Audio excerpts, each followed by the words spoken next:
Bueno, vamos a comenzar con esta plática. Bienvenidos todos a Porque una plática más, pues con el fin de instruir religiosamente a los fieles y en este caso, pues motivados por una circunstancia reciente, ¿verdad? Que en días pasados, desde el Vaticano se emitió una nota doctrinal, ¿verdad? Ahorita hablaremos más a detalle de este punto. Se emitió una nota doctrinal donde se aconseja evitar el término de corredentora para la Santísima Virgen y por eso creemos conveniente hablar sobre la Santísima Virgen María como corredentora y mediadora universal, porque hay muchas como dudas al respecto que nos llegaron de varias personas, por ahí las vimos en redes sociales también, ¿verdad? Y bueno, aquí lo importante es explicar la doctrina cristiana y combatir el error, la herejía, sobre todo cuando pues busca atacar a nuestra Madre Santísima, ¿verdad? A María Santísima, ¿por qué? Porque ya lo dijo San Luis María Griñón de Montfort, el que no tiene a María por madre no puede tener a Dios por padre. O como por ahí se dice popularmente, el que no tiene a María por madre tiene a Satanás por padre. Entonces, bueno, vamos a entrar a esta plática. Y bueno, serán 4 puntos, ¿verdad? Una pequeña introducción del por qué hablar de esto. En segundo lugar, hablaremos de la Mariología para darla a conocer. Va a ser un poquito extensa más esta parte y la tercera, pues ya será aplicar, concluir y hablar qué quiere decir corredentora, qué quiere decir mediadora y por qué tanto conflicto. Y al final, pues una disquisición, una apología en contra de estos herejes que se están oponiendo a la devoción a la Santísima Virgen y vamos a explicar el por qué siempre los herejes, por qué precisamente estos herejes se están oponiendo a la devoción a la Santísima Virgen, ¿verdad? Y la consecuencia de lo que ellos están haciendo porque sí son consecuencias muy graves. Entonces, en primer lugar, ¿por qué hablar, verdad, de este tema o por qué tener esta plática? Miren, eh, esto o lo que propició esta plática es la nota doctrinal, ¿verdad? Que sacaron en días pasados en el Vaticano, ¿verdad? Y para entender el, el motivo de esta plática, pues hay que ver quién fue el autor, ¿verdad? De esta nota doctrinal. En primer lugar, cabe aclarar que esto de notas doctrinales son nombres modernos, ¿verdad? Para el dicasterio de la doctrina de la fe. Vamos a aclarar. Un dicasterio es una especie como de secretaría, es como en el gobierno de una nación. Por ejemplo, está el gobierno federal en nuestro país, ¿no? Y entonces tiene secretarías, la Secretaría de Educación, la Secretaría de Comunicaciones y Transportes, etcétera. Un dicasterio es una secretaría del Vaticano, ¿verdad? Antiguamente era el Santo Oficio, el Tribunal del Santo Oficio, era la congregación del Santo Oficio, hasta Pío XII, que es el último papa, eh, era la congregación del Santo Oficio, que tenía el deber, ¿verdad?, de proteger la fe. Ese era su fin principal. Después de su santidad Pío XII, cuando entran los modernistas al poder, empiezan a cambiarle el nombre, actualmente le llaman dicasterio, es decir, le redujeron el rango y le llaman dicasterio para la doctrina de la fe. Entonces, el que está en la imagen de abajo, Víctor Manuel Fernández, alias el Tucho, así le dicen, así se hace llamar. También él es un apodo que tiene desde niño. Eh, Él es el prefecto, es decir, él es el encargado de defender la fe católica, es decir, que no entre la herejía. Pero ¿quién es este señor? Tiene una trayectoria muy obscura. Él encubrió casos de abusos cuando era arzobispo, ¿verdad? Allá en Argentina. Tiene un expediente, ¿verdad? Muy amplio de herejías. Escribió un libro obsceno, ¿verdad? Sobre la vida espiritual, un libro blasfemo. Él es el que fue autor de la Fiducia Supplicans, donde autoriza la bendición a parejas homosexuales. En fin, él es ahorita, sigue siendo el prefecto del Dicasterio para la Doctrina de la Fe. Un hereje hecho y derecho en el puesto de defensa de la fe. Él es el que elaboró la nota doctrinal. Sin embargo, pues cabe aclarar para aquellos que piensan que pues no es algo tan grave, ¿verdad? Porque hay quien dice, no, es que todavía del Vaticano puede venir algo bien y se pueden convertir estos que están allá arriba y hay que esperar, no hay que precipitarnos, no hay que ser tan radicales, como que si Prevost o León XIV no se hubiera dado cuenta de lo que pasó. O sea, él tiene que verificar y autorizar personalmente cualquier documento emanado de lo que hoy se conoce como el Dicasterio para la Doctrina de la Fe. Y entonces él autorizó expresamente entonces utilizar el título de corredentora para designar a la Santísima Virgen María. Esta nota doctrinal implica una ruptura con la tradición bajo apariencia de arqueologismo. El arqueologismo es una corriente que busca encontrar o busca regresar al cristianismo primitivo, dicen ellos, porque a lo largo de de la historia de la iglesia se ha deformado y entonces hay que regresar a como era en los primeros 3 siglos de la iglesia. Ya esto lo había denunciado su santidad San Pío X en la Pascendi Dominici Gregis, la encíclica en la que denuncia y condena el modernismo, y pues estos resucitan ese arqueologismo. Además, es un acto de protestantismo.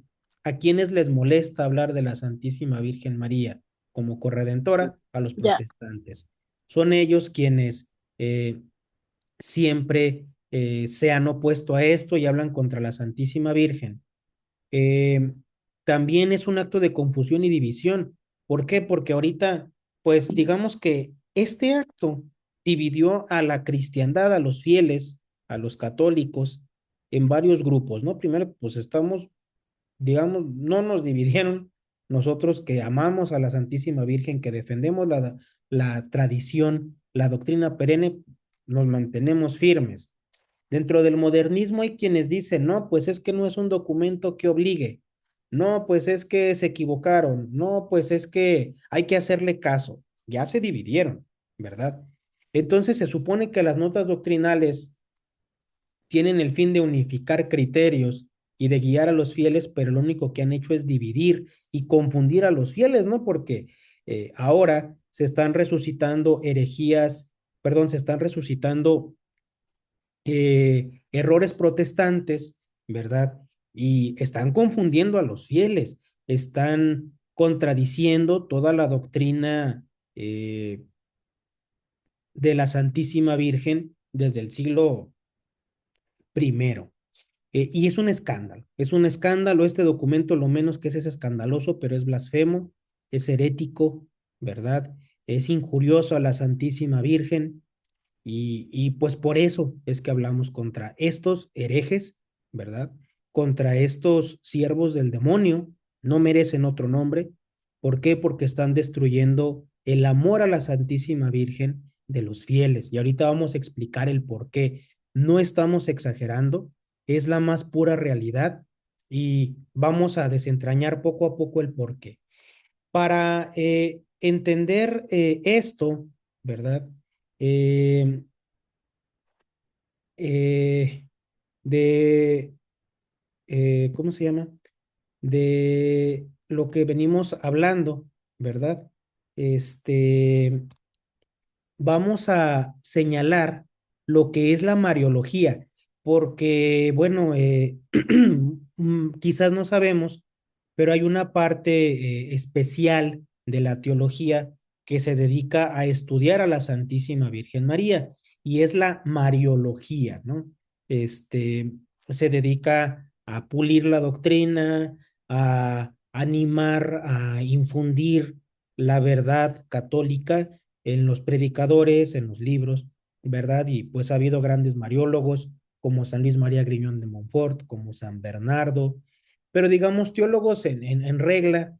El primero fue Plácido Nígido, perdón, primer teólogo, quien en su obra Summa Sacre Mariologiae, publicada en Palermo, Italia, en 1602, usa este término, ¿no? Antes de él no se usaba la palabra Mariología, pero desde el principio de la Iglesia, desde que hay escritores eclesiásticos, todos los santos, todos los doctores han escrito sobre la Madre de Dios, como es natural.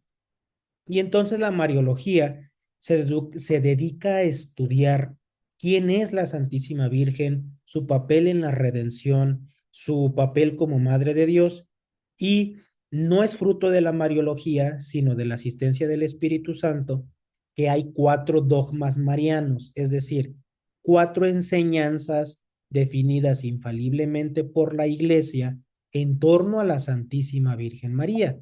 Vamos a ver ¿cuáles son estos? El primero, la maternidad divina, ¿verdad? Este dogma nos dice que la Santísima Virgen es verdaderamente Madre de Dios, que aunque ella dio a luz a su Hijo según la naturaleza humana, como Jesucristo nuestro Señor es verdadero Dios y verdadero hombre, es una sola persona con 2 naturalezas, Dios y hombre verdadero, por lo tanto ella con toda propiedad es la Madre de Dios, ¿verdad? Es Madre de Cristo nuestro Señor y Cristo es Dios y hombre verdadero y por lo tanto ella es la Madre de Dios. Eh, este dogma fue proclamado en el concilio de Éfeso en el año 431. Es el dogma más antiguo que existe, ¿verdad? El dogma de la maternidad divina. Y esto significa, o es el dogma fundamental para entender la encarnación, porque si la Santísima Virgen no es Madre de Dios, entonces hay división en Cristo nuestro Señor, y entonces el misterio de nuestro Señor Jesucristo queda despojado de su verdad fundamental, que es el hombre que pagó por nuestros pecados.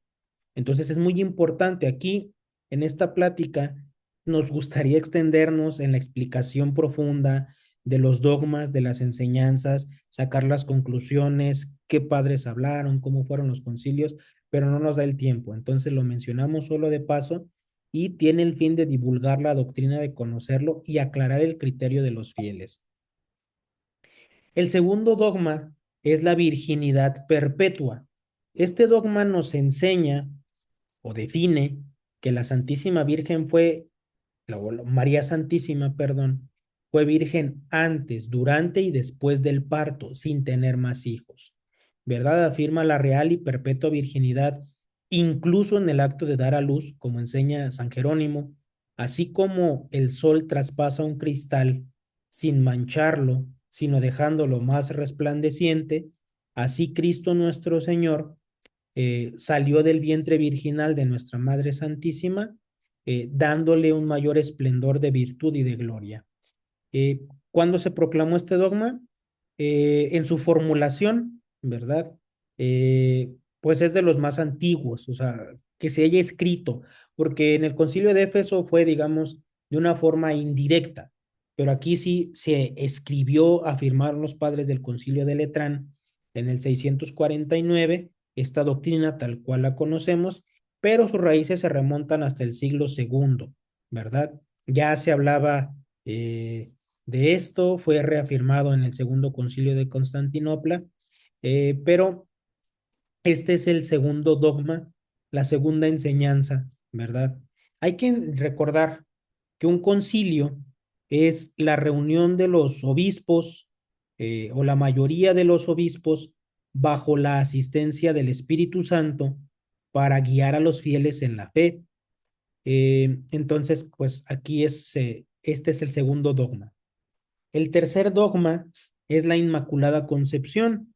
Este dogma, esta enseñanza nos dice que desde el primer instante de su concepción, María Santísima fue preservada inmune de toda mancha de pecado original por una singular gracia y privilegio de Dios omnipotente, en previsión de los méritos de Cristo Jesús. Este dogma fue proclamado eh, por el Papa Pío IX en 1854 con la bula Ineffabilis Deus, y significa que la Santísima Virgen estuvo limpia de todo pecado, porque nuestro Señor debía nacer de una madre pura, ¿verdad? A la que el pecado jamás hubiera manchado. De hecho, la forma de identificar las imágenes de la Inmaculada Concepción es cuando en los pies, como vemos en la imagen, está la serpiente, ¿no? Es el significado del pecado y cómo la Virgen Santísima aplastó al pecado. Aquí cabe aclarar que la Santísima Virgen sí fue redimida, fue prerredimida, ¿verdad? Es decir, en previsión de los méritos, ¿verdad? De nuestro Señor Jesucristo, se le aplicaron por anticipado, ¿no? Porque por allí hubo una discusión, ¿verdad? Antes de que se definiera el dogma, pues es que cómo, si la redención es universal, entonces la Santísima Virgen no lo necesitó, pero ¿cómo? Si ella es hija de Adán, ¿no? Pues la bula es muy clara, ¿verdad? Cuando señala que fue prerredimida, ¿verdad? Fue redimida, fue preservada, más que prerredimida, preservada de mancha de pecado en previsión de los méritos de nuestro Señor Jesucristo. El último dogma es la asunción de la Santísima Virgen. Y este dogma, ¿verdad? Que fue el último que definió su santidad Pío XII, el último papa, ¿verdad? Válido que hubo, nos dice que la Santísima Virgen, pues está en los cielos en cuerpo y alma, ¿verdad? Esto es lo que define. Fue proclamado en 1950 y sus fundamentos teológicos, pues en varios aspectos, la maternidad divina de la que ya hablamos, la participación de la Santísima Virgen en la obra redentora, que es lo que vamos a ver, la inmunidad de la Virgen Santísima. Miren, realmente estamos solo mencionándolos, cada uno de estos dogmas nos dan para pláticas y pláticas, instrucciones, son tratados enteros, ¿verdad? Como se ha dicho de la Santísima Virgen, jamás hablaremos bastante. Pero estos son los cuatro dogmas fundamentales y sí es muy importante que todos nosotros lo sepamos, porque son las glorias de María Santísima, son los privilegios de nuestra Madre, nos ayudan a conocerla, ¿verdad? A amarla más y por algo la Iglesia los ha definido. Son los cuatro dogmas. Ahora, hay enseñanzas sobre la Santísima Virgen que no son dogma, pero todos lo enseñan.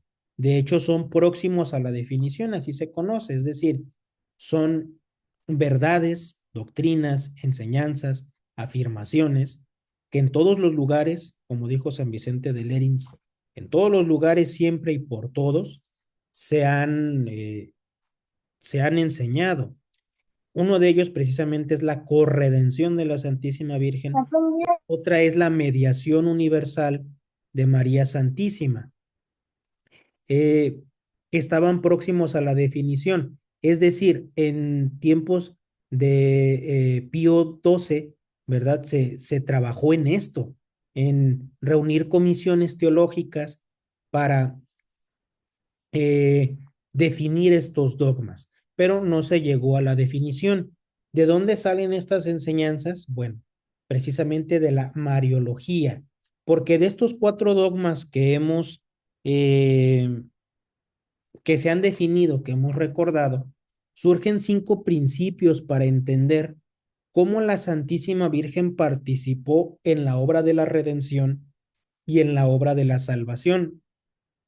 Recordemos que la obra de la redención es el acto por el cual nuestro Señor Jesucristo pagó por nuestros pecados, destruyó el pecado de Adán, nos volvió a abrir las puertas del cielo y nos adquirió la gracia santificante.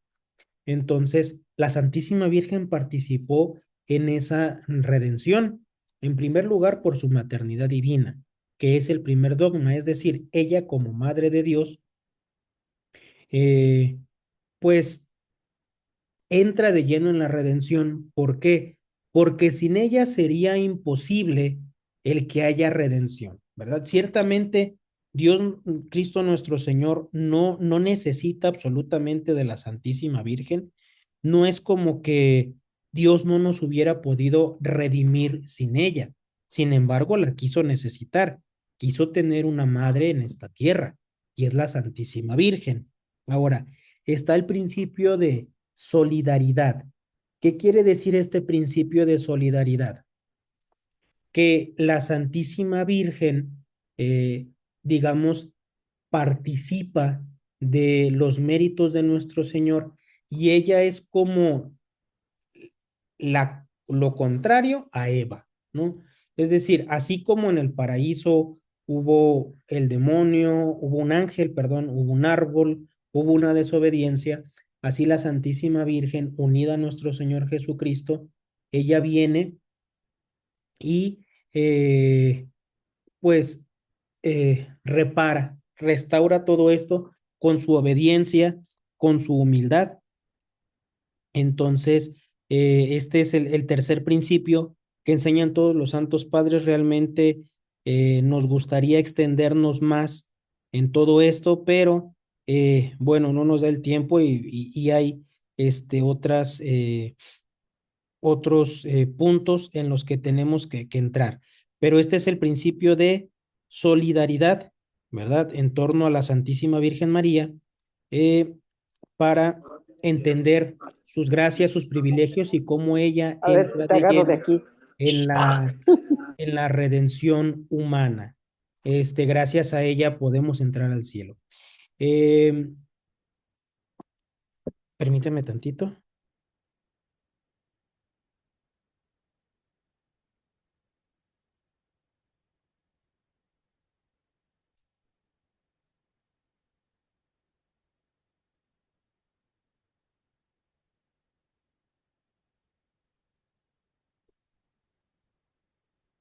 Bueno, perdón. Y luego viene el principio de recirculación, es decir, que a través de la Santísima Virgen María, ¿verdad? Todo se nos viene a aplicar a nosotros, ¿verdad? A través de ella es como nos podemos salvar. Eh,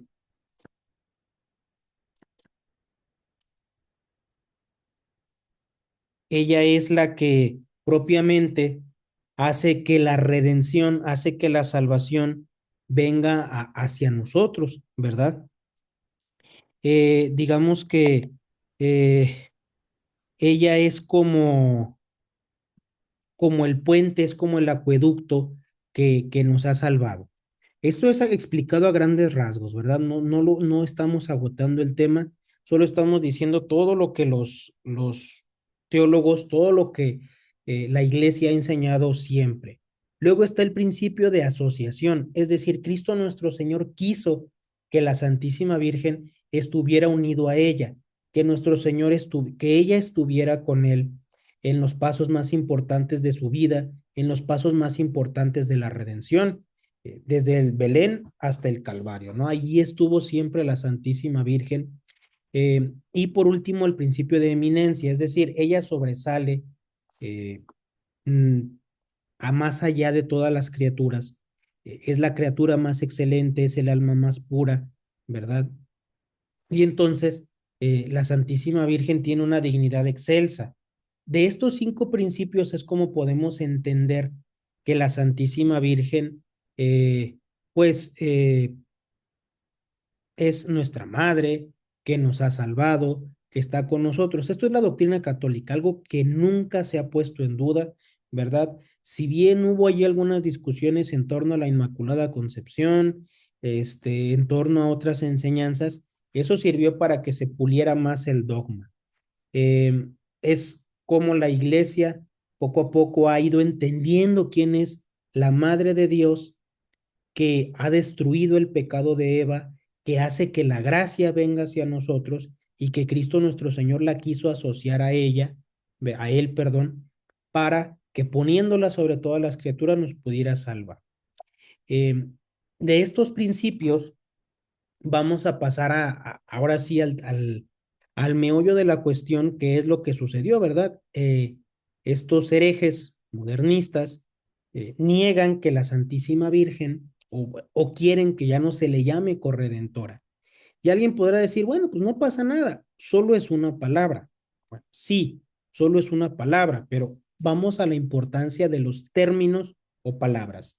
Término es sinónimo de palabra. En teología, las palabras tienen una gran importancia, porque un término teológico, en este caso corredentora, es una palabra precisa para expresar una verdad de fe. Vamos a poner un ejemplo.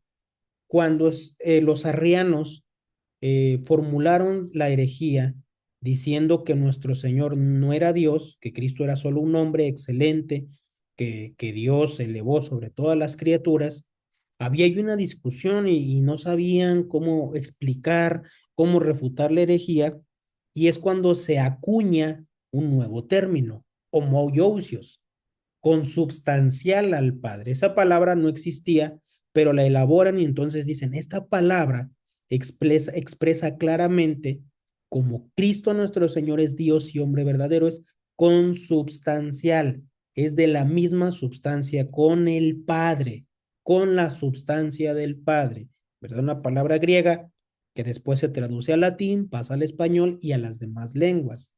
Eh, Está, por ejemplo, la palabra transubstanciación.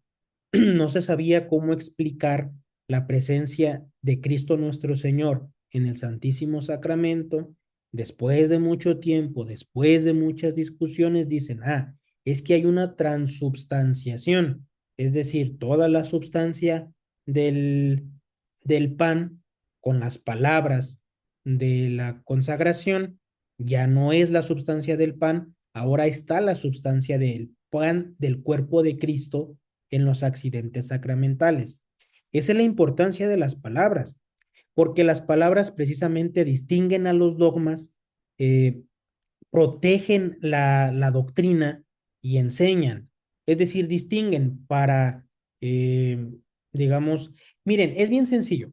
Es como en medicina que los doctores tienen los nombres de las diversas enfermedades, de los diversos órganos, de las diversas medicinas. ¿Por qué? Porque hay que ser muy específicos. Lo mismo pasa en teología. Hay términos y se requiere ser muy específicos, se requiere ser muy precisos en las palabras que se utilizan, porque por una palabra puede haber grandes confusiones. Está el ejemplo del credo, ¿verdad? Cuando decimos cui ex patria filioque procedit. Filioque quiere decir y del Hijo. Los griegos no creen que el Espíritu Santo proceda del Padre y del Hijo. Por una palabra, ellos se separaron de la iglesia y son herejes.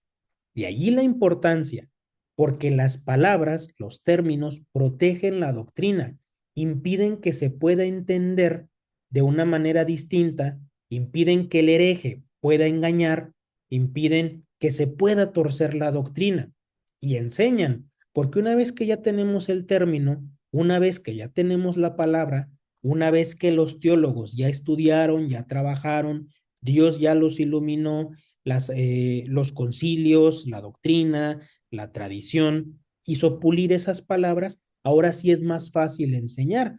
Por ejemplo, la palabra Trinidad no existía como tal, pero una vez que los padres de la iglesia, que los padres apostólicos acuñan el término Trinidad, es más fácil explicar lo que ahora para nosotros es muy sencillo, el misterio de la Santísima Trinidad. Antiguamente se la llamaba Sacramentum Magnum, el gran misterio, ¿verdad? El arcano de Dios y bueno, ¿cómo le llamamos? Trinidad. Dios uno en esencia y trino en personas. Ya con esa palabra podemos enseñar mejor la doctrina cristiana para que las almas se puedan salvar. Tan es así que Dios nuestro Señor cuida mucho de ellas, ¿verdad? Eh, y a los profetas les encargaba, ¿verdad? Ve y dile a mi pueblo, dile esto y dile esto y aquello. Y cuando Moisés habla con Dios en el Sinaí, le pregunta a Dios nuestro Señor, le pregunta a Moisés, perdón, a Dios, ¿quién eres? O sea, ¿cómo le voy a decir que quién me envió? Y Dios le Ujú. dice, ¿Qué más? ¿Qué más? yo soy el que soy, De envía, pelo. ¿verdad? Entonces, eh, pues Ah, ahí vemos cómo Dios nuestro Señor eh, tiene este cuidado de las palabras, porque le pudo haber dicho como a San Pedro, ¿no? Cuando San Pedro le pregunta a nuestro Señor, eh, Señor, ¿qué va a pasar con Juan? ¿A ti qué te importa? Tú sígueme, ¿no? O sea, es una cuestión inútil, no te la voy a responder. Sin embargo, con Moisés tuvo el cuidado de decirle, yo soy el que soy. Dios nuestro Señor nos enseña a tener este cuidado en las palabras y la misma iglesia. Tan es así que tras largos años, tras largas discusiones, se llega a acuñar estos términos que hemos mencionado y entre estos hay muchos más, ¿verdad? Que se van acuñando, que se van teniendo para poder distinguir las enseñanzas, proteger la doctrina y enseñar la fe a los fieles. Bueno, dejando sentada la importancia de los términos, vamos a explicar precisamente el término de corredentora, ¿verdad? Que es lo que prohibieron los modernistas. El título de corredentora apareció por primera vez en un himno anónimo del siglo XV, perdón, procedente de Salzburgo, una ciudad de allá de Alemania, ¿verdad? Y aunque bueno, de hecho no era corredentora, el término que aparece en el himno es redemptrix, que quiere decir redentora, ¿verdad? Y durante los siglos XVI y XVII fue ahí más o menos, se usaba, se le decía a la Santísima Virgen Redentora, todavía no se entendía muy bien qué significaba la palabra, pero en el siglo XVIII desaparece por completo y es reemplazado por el título de corredentora, ¿verdad? A partir del siglo XVIII ya a la Santísima Virgen se le dice corredentora en toda la iglesia, ¿verdad? Y el primer uso magisterial del término ocurre durante el pontificado de su santidad León XIII, en 1894, ¿verdad? En una encíclica Iucunda Semper, dice él, porque en el rosario todo el papel que María tomó como nuestra corredentora nos viene a nosotros y ya empieza a explicar lo que él venía diciendo. Aquí lo importante es que el Papa escribe este término, usa la palabra para referirse a la Santísima Virgen. ¿Qué quiere decir uso magisterial? Uso magisterial quiere decir que el Papa, en su calidad de maestro supremo de la Iglesia, utiliza la palabra para instruir a los fieles. Y entonces el Papa León XIII, digamos, en 1894 como Papa, lo utiliza por primera vez. Pero antes de él, ya muchos teólogos, ya muchos escritores lo habían utilizado la palabra, ¿verdad? Y la palabra, digamos, aquí es la cuestión, la palabra. La palabra ya se venía utilizando y el Papa la usa por primera vez. Después de León XIII, San Pío X y Benedicto XV y Pío XI y Pío XII la utilizaron, ¿verdad? Utilizaron el término. Por allí se objeta, bueno, es una objeción ya más, podemos decir, académica, en cuanto que se discute entre teólogos modernos del día de hoy y algunos no tan modernos que dicen, no, pues es que Pío XII era contrario a esta enseñanza porque como papa la usó creo que una vez o dos, se me escapa el dato ahorita, no.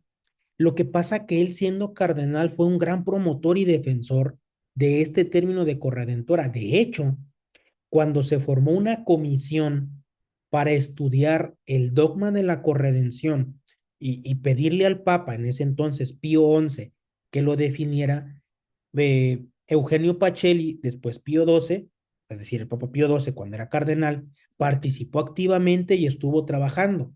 Cuando llega a ser Papa, hay un cambio y se moderó, digamos, en sus fervores, pero por prudencia, ¿no? ¿Por qué? Porque si el Papa, digamos, interviene activamente y dice, pues es que sí es corredentora, va a forzar las discusiones teológicas. Entonces él por prudencia se abstuvo, ¿verdad? Y aunque en lo privado usaba el término y defendía el dogma, permitió que las comisiones teológicas siguieran trabajando, no se llegó a ninguna conclusión y bueno, pues le alcanza la muerte a Pío XII y no alcanza a definir este dogma, pero ya estaba a punto de definirse que la Santísima Virgen era corredentora, o sea, estaba un pasito, a casi nada, pero Pío XII murió.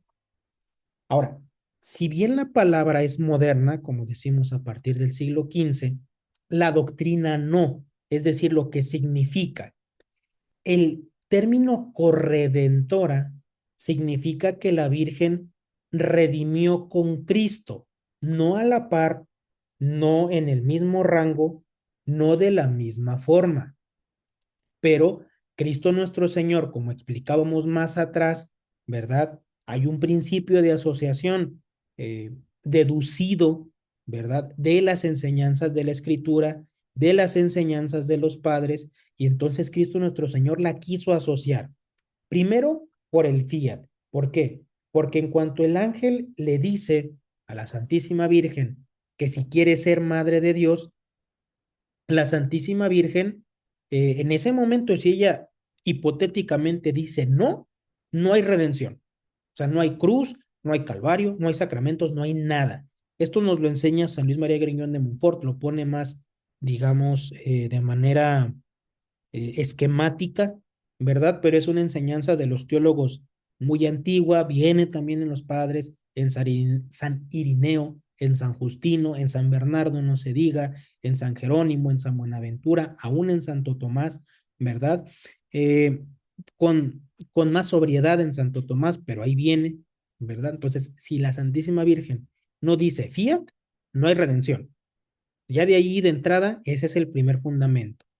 Lo segundo es su presencia al pie de la cruz. En la obra de la redención, Cristo quiso que su Madre Santísima estuviera allí, con él, sufriendo junto con él. De ahí que dice San Alberto Magno, si Cristo sufrió en la carne, María sufrió en el alma. Y los látigos, los clavos, los dolores del cuerpo de Cristo rebotaban en el alma de la Madre y la atormentaban como no tenemos una idea. Por algo quiso nuestro Señor que estuviera al pie de la cruz. Y en el pie de la cruz, en San Juan, a todos nosotros nos dijo, allí tienes a tu madre, ¿verdad? En el mismo acto de la redención está la Santísima Virgen presente y su papel como nueva Eva. Es decir, Eva fue la cooperadora al pecado de Adán, ¿verdad? Fue la que junto con Adán nos condenó a la muerte, nos cerró las puertas del cielo. La Santísima Virgen María con Cristo nuestro Señor, o más bien, Cristo con María Santísima, nos abrió las puertas del cielo. Entonces, para explicar este papel de la Santísima Virgen en la redención, no hay mejor palabra que corredentora. Es lo más lógico, es lo más lógico, visto a la luz de la tradición como lo venimos explicando. Pero bueno, a los modernistas parece que no, como que parece que se borraron 1800 años de enseñanza y pues no, dijeron que no se debe de utilizar, que está mal, que eh, ya no aplica, podríamos decir, en fin. Ahora, para entender la corredención hay que entender la mediación, es decir, la Santísima Virgen María es la mediadora universal. Toda gracia que nos viene a nosotros, ¿verdad? Pasa por las manos de María Santísima. Y aquí, pues, digamos, para ejemplo, una imagen. Precisamente aquí, esta imagen que presentamos, ¿verdad? Se ve como la Santísima Virgen es ese puente que une a Dios con los hombres. ¿Cuándo se utilizó formalmente el título de mediadora de todas las gracias? Pues fue significativamente a finales del siglo XIX. Con palabras más o menos parecidas ya se venía mencionando esto, ¿verdad? Principalmente San Bernardo en su famoso sermón del acueducto, ¿verdad? Donde habla de que hay que acudir a la Santísima Virgen María, pues habla menciona esta doctrina. Y miren, lo importante aquí es que tanto el término corredentora como el término mediadora no había tenido ni una objeción hasta 1996, cuando un personaje llamado Joseph Ratzinger, en un congreso mariano, dice que no conviene que se le llame corredentora por motivos pastorales y ecuménicos, es decir, traducido en buen cristiano, le ofende a los protestantes, así de sencillo, ¿verdad? O sea, Ratzinger fue la voz del protestantismo dentro de la iglesia, quien después fuera Benedicto XVI. De hecho, a partir aún Karol Wojtyła o Juan Pablo II hablaba de la corredención de la Santísima Virgen María, y a partir de 1996 deja de decirlo porque Ratzinger dijo que no, porque a los protestantes les ofende. Ahora resulta que los protestantes deciden la doctrina católica, ¿verdad? O qué se debe de enseñar.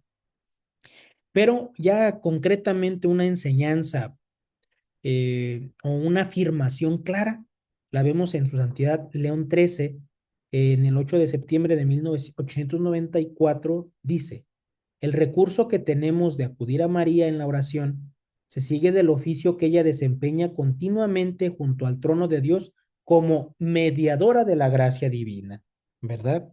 Eh, Aquí, perdón, se me cruzaron, ahí estaba editando la presentación. Esto de proclamación pertenece a otra diapositiva, esto no le hagamos caso, me equivoqué, no es un dogma, pero estaba cerca a la definición, o es una enseñanza cerca a la definición. ¿Por qué? Porque todos los teólogos, todos los padres, todos los papas sin excepción han dicho, afirmado, enseñado o al menos permitido esta enseñanza, ¿verdad? Ahora, ¿por qué la Santísima Virgen es mediadora universal? Como vemos, por su maternidad divina, ¿verdad? Porque la Santísima Virgen es el medio por donde Cristo vino a la tierra. Ella es la mediadora por antonomasia. Es el medio entre Dios y los hombres para que Cristo venga a la tierra. También en la Anunciación vemos claramente que por medio de su obediencia, de su fiat, ¿verdad? Viene Cristo a la tierra. En las bodas de Caná lo vemos más expresamente porque precisamente ella es la que obtiene el primer milagro de Cristo nuestro Señor. Al pie de la cruz también, porque precisamente son los brazos de la Santísima Virgen los que reciben el cuerpo exangüe de nuestro Señor Jesucristo, es decir, su cuerpo que había derramado toda la sangre, y esos brazos benditos lo ponen en el sepulcro. Ella es la que concluye la hora de la redención para que solamente después nuestro Señor resucite. Y en Pentecostés también, cuando por medio de su oración el Espíritu Santo bajó a la tierra sobre ella y sobre los apóstoles para salir a predicar. Entonces, digamos que esto de mediadora y corredentora, estos términos, no son invenciones piadosas, porque los modernistas, eh, tocados de su jansenismo y de su protestantismo, dicen que estos son exageraciones. Miren, para elaborar la plática estudiamos dos tratados de Mariología muy buenos, uno del padre Aldama, jesuita, y otro del padre Bober, también jesuita. El padre Bober precisamente se oponía a este término. Era un sacerdote católico, como todavía no es una enseñanza, él decía: yo creo que es una exageración. Yo creo que decir que es corredentora, que es mediadora, es una exageración. Entonces él va a un congreso mariano y pues le encargan algunas conferencias. El padre Bober, un gran escriturista, él tiene la genialidad de explicar a San Pablo con San Pablo. Él es especialista en San Pablo. Y entonces dice: pues San Pablo nos enseña que solo hay un mediador, como que la Santísima Virgen es mediadora y corredentora. Y entonces dice él: voy a estudiar a San Pablo para pulirlo, porque creo que es una exageración lo que se está haciendo. ¿Qué pasó al final de su estudio? Que escribió un libro de Mariología, defendiendo con todas sus fuerzas, en base a San Pablo y todos los santos padres, que la Santísima Virgen es mediadora y es corredentora, y que estos términos le aplican excelentemente. Es un librote así, ¿verdad? Pero es una joya teológica de erudición y de retórica, donde el padre va explicando paso por paso, con mucha calma, por qué la Santísima Virgen es mediadora y redentora y corredentora.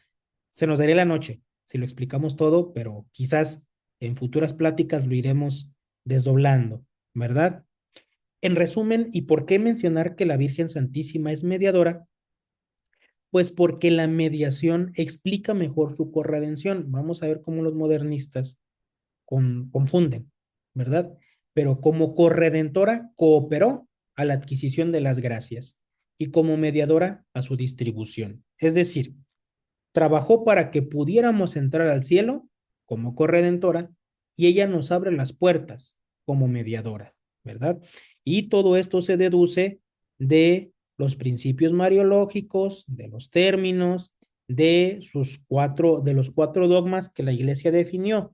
Ahora, tocante a los dogmas, hay que aclarar que ahí no nos cabe ninguna duda.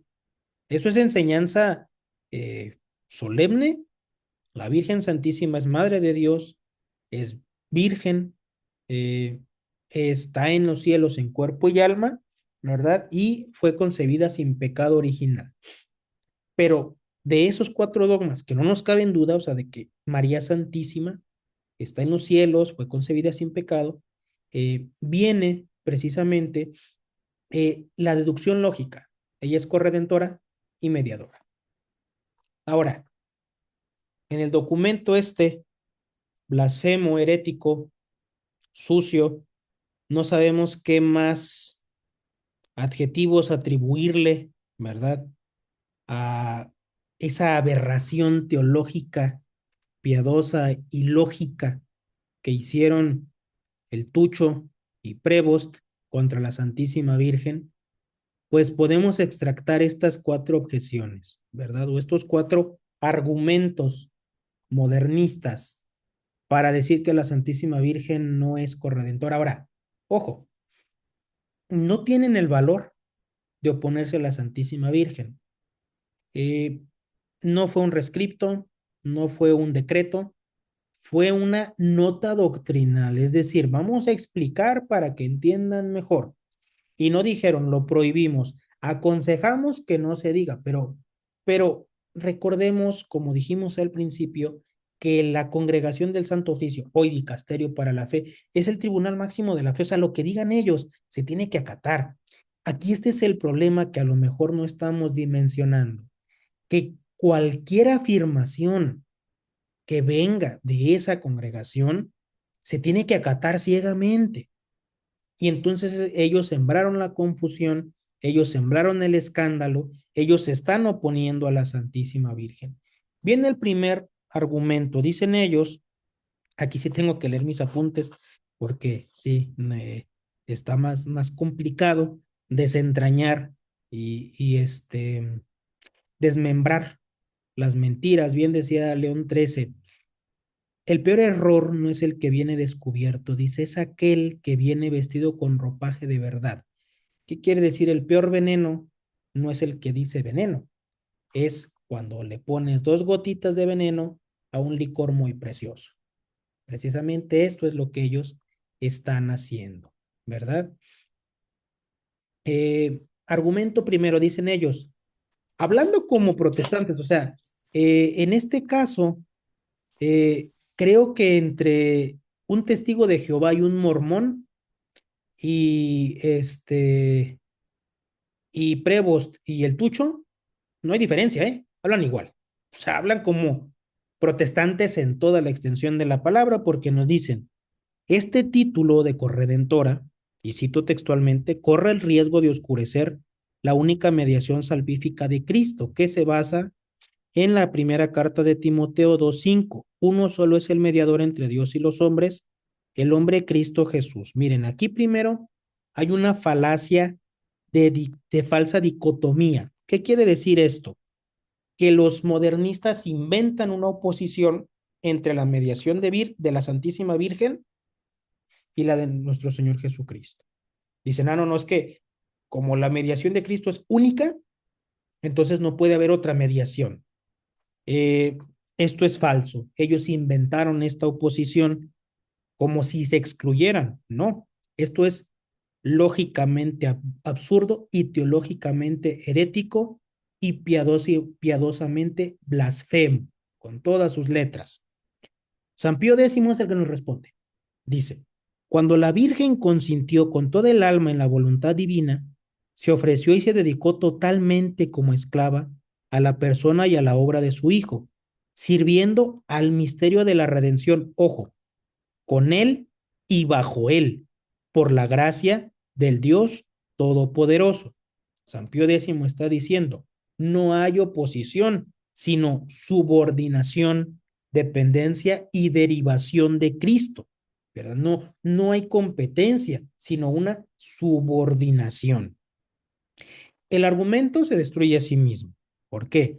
Porque si el razonamiento modernista fuera válido, entonces lo tendríamos que aplicar consistentemente a todos los casos de cooperación humana a la salvación. Y vemos que San Pablo en Colosenses 1:24 dice, completo en mi carne lo que le falta a los padecimientos de Cristo por su cuerpo, que es la iglesia.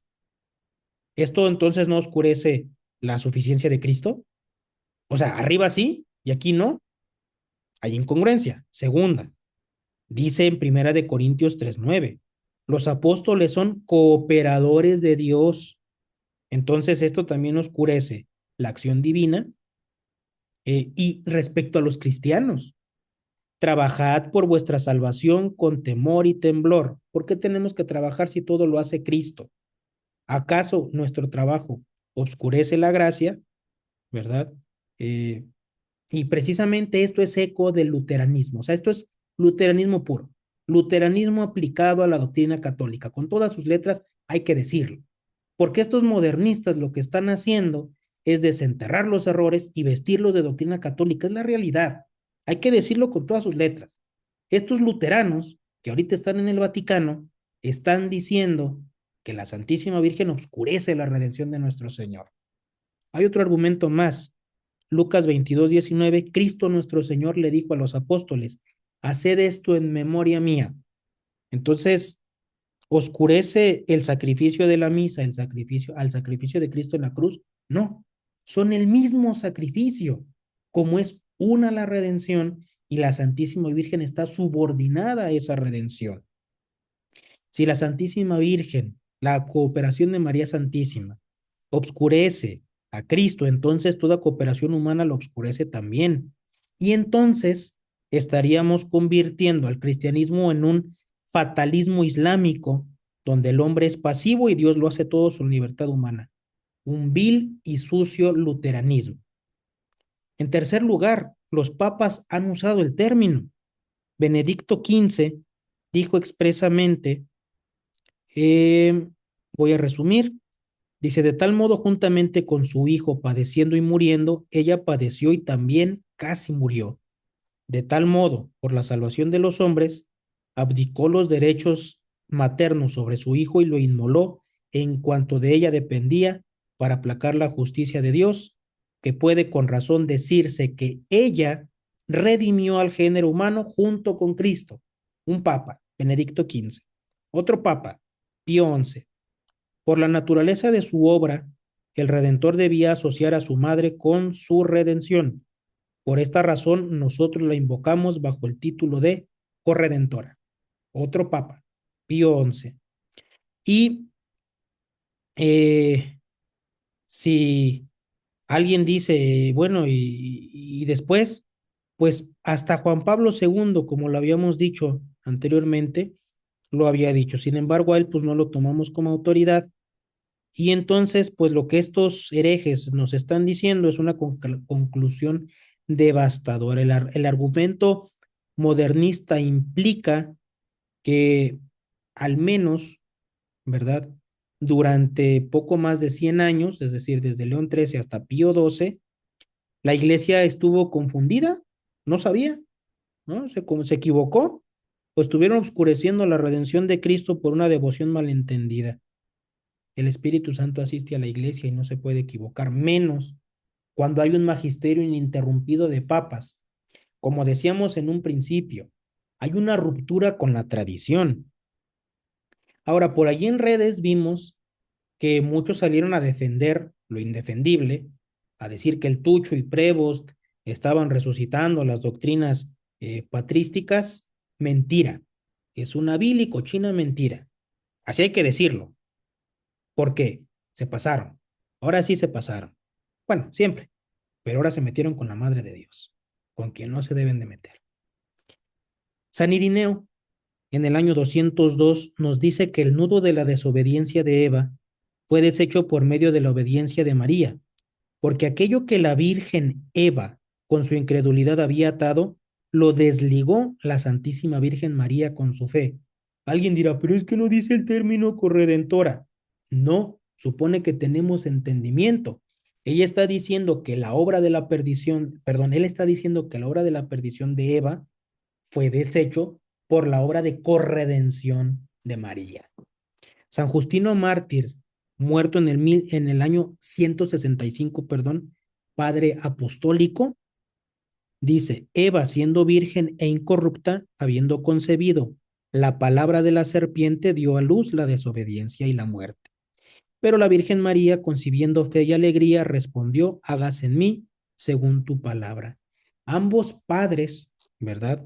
Anteriores al año 300, están hablando de una cooperación activa de la Santísima Virgen. Entonces, esto es, en otras palabras, la Santísima Virgen es corredentora. Ahora, hay un segundo argumento, ¿verdad? O hay una solicitud. Eh, hay un segundo argumento, ¿verdad? Dicen que este término, después de lo que hemos explicado muy brevemente, muy resumidamente, dicen que carece de claridad doctrinal en la escritura y en la tradición, ¿verdad? Eh, Fue Ratzinger, siendo cardenal, cuando dijo que el significado preciso del título no es claro y la doctrina contenida en él no está madura. Y en el 2002 agregó todavía más. La fórmula corredentora se aleja demasiado del lenguaje de las escrituras y de la patrística. Mentira, acabamos de escuchar a dos padres apostólicos. Ahora, esto es una contradicción flagrante con el testimonio patrístico unánime. No hay un solo padre que podamos citar en contra de esto, porque la afirmación de Ratzinger es históricamente falsa, es decir, una mentira, y demuestra su ignorancia del lenguaje patrístico. Ignorancia es ser muy benignos. San Justino, ya lo citamos, ¿verdad? Nos habla de una cooperación activa. San Irineo, también ya lo citamos, fue discípulo de San Policarpo, quien a su vez fue discípulo de San Juan, ¿verdad? Y nos habla de cómo la Santísima Virgen, con su obediencia, fue causa de la salvación propia y del género humano. Tertuliano, muerto en el 220, nos escribe, Dios recuperó su imagen y semejanza que el diablo había usurpado por una operación rival, pues en María, todavía virgen, se introdujo la palabra edificadora de Dios. San Jerónimo, muerto en el 420, nos escribe, la muerte vino por Eva, pero la vida vino por María. San Agustín, muerto en el 430, como la muerte nos había venido por una mujer, la vida nos debía nacer por otra. San Alberto Magno, muerto en el 1280. Así como Eva fue corredentora en el mal, María es corredentora en el bien. Bueno, palabras más o menos, traducido. Santo Tomás de Aquino, muerto en el 1274. María, por su consentimiento a la encarnación, cooperó con toda la iglesia a la redención de la humanidad. San Buenaventura, muerto en el 1274. Como Eva cooperó a la ruina, María debe cooperar a la salvación. Los contrarios se curan con los contrarios. Y así podemos ir citando padres y teólogos y santos y doctores. El testimonio es constante y universal desde el siglo segundo hasta el siglo XX.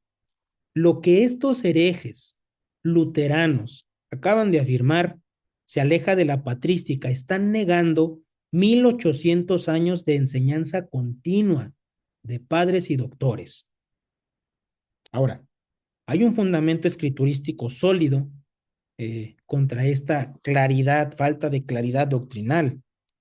El protoevangelio en el Génesis 3:15 se habla de la enemistad entre la Santísima Virgen, ¿verdad? Y el demonio. Y Pío IX, en la bula Ineffabilis Deus, definió, los padres y escritores de la Iglesia enseñaron que con este divino oráculo fue de antemano designada clara y patentemente el misericordioso Redentor del humano linaje, es decir, el unigénito Hijo de Dios, Cristo Jesús, y designada su Santísima Madre, la Virgen María, y al mismo tiempo brillantemente puestas de relieve las mismísimas enemistades de entrambos con el diablo. Aquí, otra vez, aquí lo que nos viene al caso, ¿verdad? Es que Pío IX, precisamente hablando del protoevangelio, dice, todos los padres han visto aquí a la Santísima Virgen, y todos esos padres que allí han visto a la Santísima Virgen hablan de la cooperación activa, o al menos de la cooperación de la Santísima Virgen a la redención. Eh, en Lucas 1:38 dice la Virgen Santísima, aquí la esclava del Señor, hágase en mí según tu palabra. No es consentimiento pasivo, sino activa y libre. Ella acepta consciente y libremente su papel en la obra redentora. Juan 19, 25 y 27. Junto a la cruz estaba su madre y estaba sufriendo y le dolía. El sufrimiento es activo porque, como explica Santo Tomás de Aquino, el mayor acto de fortaleza es padecer. Y la Santísima Virgen ejerció la fortaleza en grado sumo, padeciendo al pie de la cruz, ofreciendo a su Hijo. El magisterio papal constante desde León XIII dice, libre de la primitiva mancha la Virgen, elegida Madre de Dios por lo mismo, hecha consorte de la liberación del género humano, es decir, ella liberó al género humano con Cristo. San Pío X, legítimamente afirmamos que nada de aquella inmensa riqueza de gracias que el Señor nos alcanzó, nada se nos da sino por María. Benedicto XV, puede con razón decirse que ella redimió al género humano junto con Cristo, ya lo habíamos citado. Pío XI, nosotros la invocamos bajo el título de corredentora. Pío XI fue más allá. Pío XII, fue ella quien lo ofreció en el Gólgota al Eterno Padre, sacrificando, acto, juntamente con el holocausto de sus derechos y de su amor de madre. ¿Cómo puede ser inmadura una doctrina enseñada por los padres, desarrollada por los doctores y confirmada por el magisterio por más de un siglo? ¿Cómo puede ser inmadura? Es, es que es increíble la forma en la que mienten descaradamente estos herejes y la forma en la que atacan la doctrina cristiana y engañan a los fieles. Pero es que no puede ser inmaduro algo que, como venimos explicando, ¿verdad? Lo enseñan los padres, lo desarrollan los doctores y lo confirman los papas. Ah, pero vienen ellos y dicen, no, es que no sabían nada. Antes de nosotros no había, o sea, precisamente este es un signo más de la ruptura de la Iglesia del Vaticano II con la Iglesia Católica. Hay un tercer argumento modernista, dicen, es que requiere explicaciones constantes, y cuando una explicación, y para evitar que se desvíe de su significado correcto y no presta un servicio a la fe del pueblo de Dios y se vuelve inconveniente, así lo dicen ellos, ¿verdad?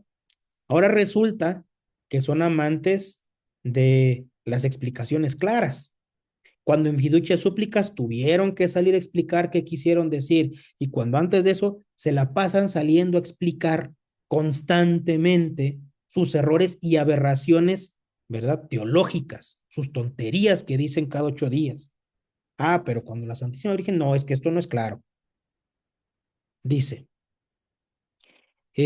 vamos a explicar esto. Primero, el argumento, esto que ellos están diciendo, destruye toda la teología católica, así de plano.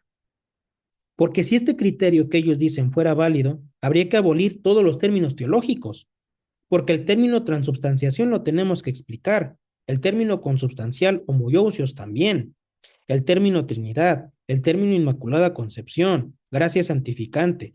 ¿Los vamos, qué? ¿Los rechazamos? ¿Los eliminamos? ¿Los quitamos? ¿Solo porque los protestantes no le entienden? ¿Solo porque tenemos que explicarle la doctrina a los fieles? ¿No nos dijo Cristo, id y predicad a todas las naciones? ¿Para qué tenemos que predicar si la doctrina ya está allí? Claro que hay que explicar, claro que hay que predicar. El término no es oscuro, ¿verdad? No requiere, sí requiere explicaciones, pero eso no lo hace inútil.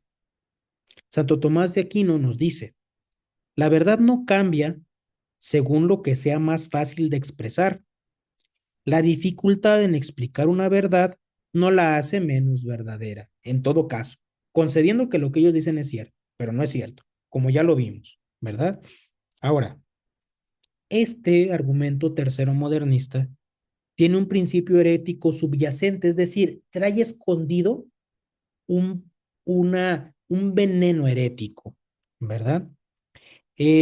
Precisamente este argumento manifiesta un principio modernista condenado ya por San Pío X en la Pascendi, donde dice que subordinar la verdad doctrinal a la utilidad pastoral o a la conveniencia contemporánea es la forma de obrar del modernista. Es decir, eh, para guiar a los fieles, para que no se me enojen, para que vayan bien, y como me convenga, entonces yo voy a cambiar las cosas. No, no, no, no se debe de hacer así.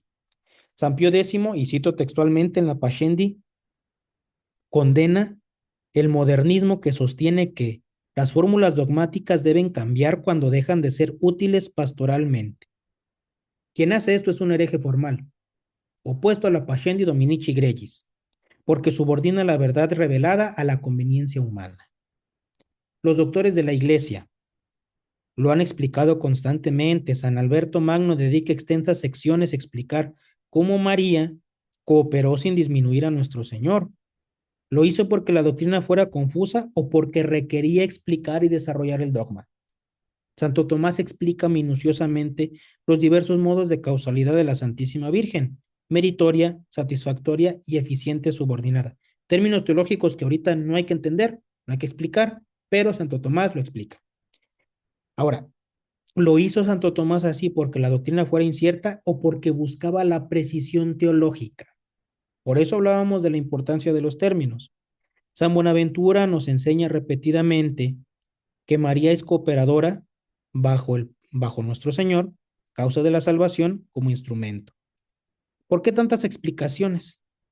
Porque la verdad profunda merece aclaración rigurosa, no porque sea falsa. La verdadera razón de estos modernistas es la cobardía ecuménica, así hay que llamarle.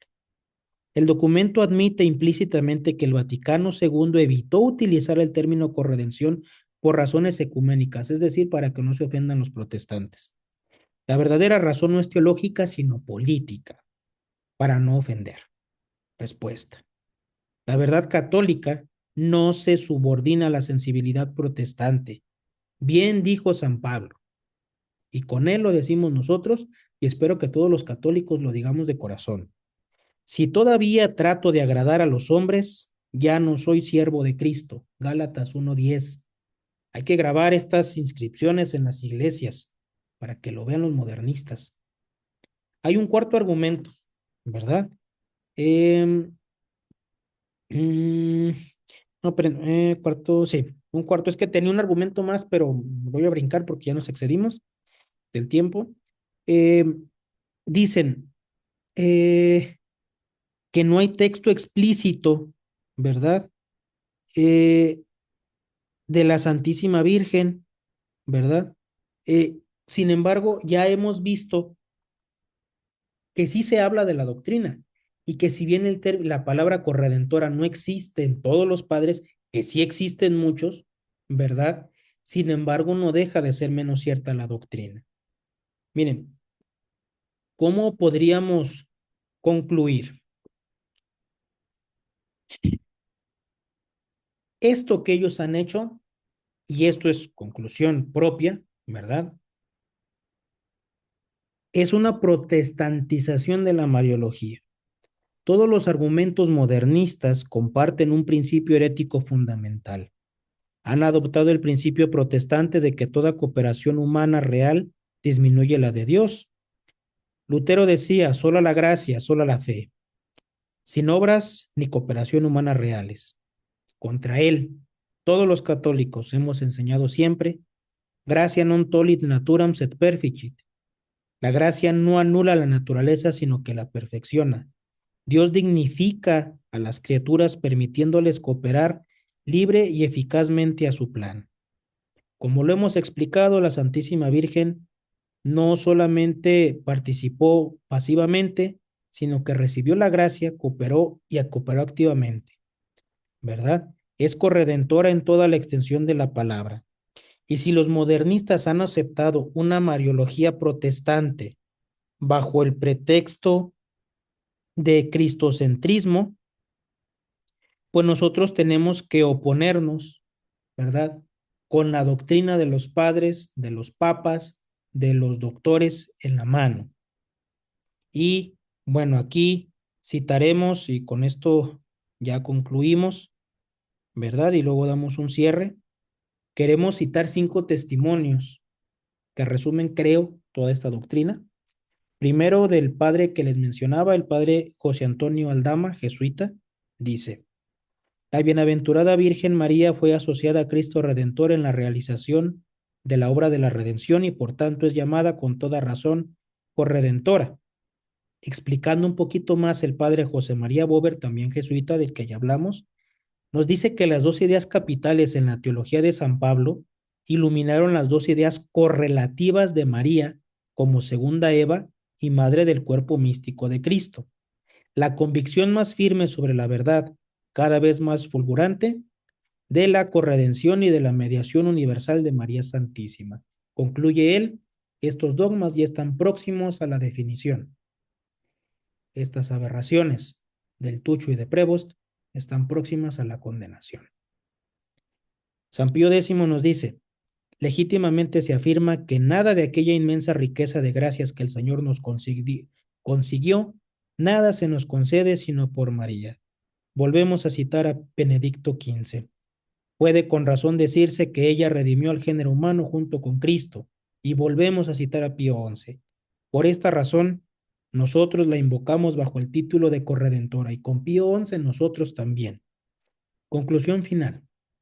Los argumentos modernistas contra el título de corredentora son lógicamente inconsistentes porque se refutan a sí mismos, históricamente falsos porque contradicen 1800 años de testimonios patrísticos, magisterialmente rebelde, opuestos a la enseñanza papal constante, teológicamente heréticos porque protestantizan la mariología católica, pastoralmente cobardes porque subordinan la verdad al falso ecumenismo. Y, por el contrario, la doctrina de María Corredentora está fundada bajo la roca sólida de la Escritura. Génesis 3:15, Lucas 1:38, Juan 19:25, 27. Los padres, con el testimonio unánime desde San Justino y San Irineo hasta San Bernardo, que algunos consideran como el último padre. Los doctores, empezando por San Alberto, continuando por Santo Tomás y San Buenaventura, cerrando con San Alfonso María de Ligorio. El magisterio constante de los papas durante siglos. Y la razón teológica por los principios mariológicos que ya explicamos y demostramos brevemente. Por lo tanto, ningún documento moderno puede anular esta base 5 veces sólida. El deber de los católicos fieles es rechazar los argumentos modernistas como contrarios a la fe católica tradicional y mantener el título de corredentora como la expresión legítima, necesaria y gloriosa de la cooperación única de María Santísima en la obra de la redención del género humano. Esta verdad permanece eternamente, independientemente de las herejías y documentos administrativos temporales. Por eso quisimos hablar de este tema, lo consideramos necesario. La verdad que pasamos por encimita, ¿verdad? Todos los temas los fuimos, pues, explicando lo más rápido que pudimos, porque pues sí es un poquito denso todo esto, pero esperamos haber sido claros. La verdad que nos gustaría que todos los participantes en la conferencia, cuando la subamos a YouTube, participen en los comentarios, nos pongan sus dudas, ¿verdad? Y que pues esto sirva para una retroalimentación, ¿verdad? Y poder seguir avanzando en esta doctrina.